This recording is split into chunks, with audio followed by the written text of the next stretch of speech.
पश्चिम बंगाल विधानसभा चुनावों को लेकर अब सरगर्मी बढ़ती जा रही है।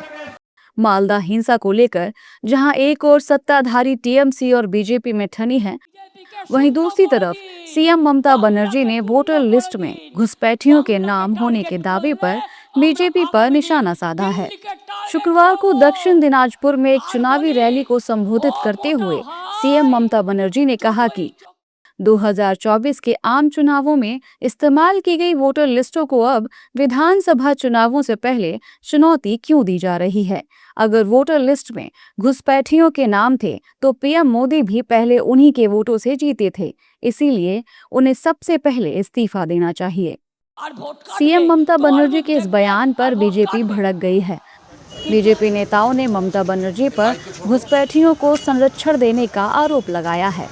बीजेपी नेताओं के मुताबिक ममता सरकार ने 15 सालों में सिर्फ भ्रष्टाचार और अत्याचार किया है और इस बार बंगाल के लोगों ने टीएमसी को सत्ता से हटाने का मन बना लिया है।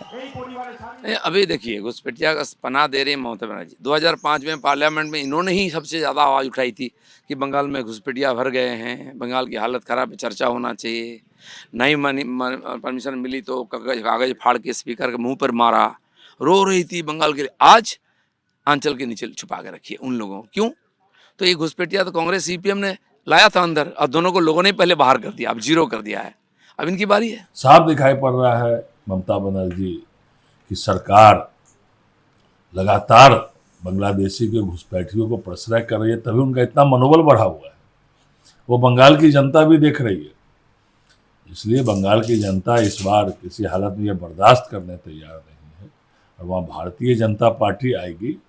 उनकी जब 5 मई को जब परिणाम आएगा तो ममता बनर्जी और टीएमसी वहाँ से जाएगी। 15 सालों का जो कुशासन था टीएमसी का, माननीय मुख्यमंत्री ममता जी का, उससे लोग ऊब गया है। वहाँ अत्याचार भ्रष्टाचार यही तो हुआ है, विकास से कोसों दूर चला गया है। जिस दिन मौका मिलेगा अपने मत के माध्यम से टीएमसी को उखाड़ कर फेंक देगा और ममता दीदी चली जाएंगी, वहाँ भारतीय जनता पार्टी की सरकार बनेगी। मुख्यमंत्री ममता बनर्जी ने हाल ही में मालदा जिले में हिंसा पर भी सवाल उठाए और इसके लिए एआईएमआईएम और आईएसएफ को जिम्मेदार ठहराया। इसके साथ ही उन्होंने बीजेपी व कांग्रेस पर हिंसा भड़काने का आरोप भी लगाया।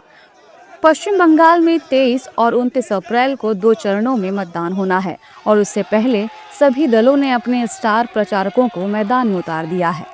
टीएमसी जहां चौथी बार सत्ता में वापसी का दावा कर रही है, वहीं बीजेपी इस बार बंगाल में अपनी सरकार बनाने की बात कह रही है।